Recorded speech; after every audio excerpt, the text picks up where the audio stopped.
how to update Windows programs using only one command. So hello guys, welcome back to my YouTube channel.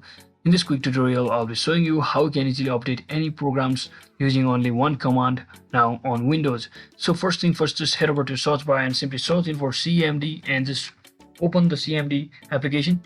And once inside here, just run the following command which I'll be showing you on the screen, that is, so just type in the WinGate upgrade just like this. So let me just quickly type it, WinGate upgrade just like this, and hit the enter button on your keyboard, and it should show you all of the list of the applications or programs that will require an update on this PC, and just enter yes from over here.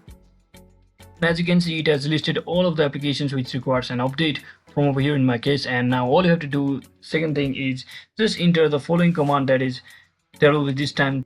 Now this time simply you have to type in the following command, that is WinGate upgrade all. So previously we only typed in WinGate upgrade to list out all of the applications that require an update, and now simply type in the same command and now just add double hyphen and simply enter all, and just click on enter keyboard, and it should automatically update all of the applications on your PC or laptop. So that is it for today guys. Thanks for watching. Don't forget to like and subscribe to the channel. See you on the next one.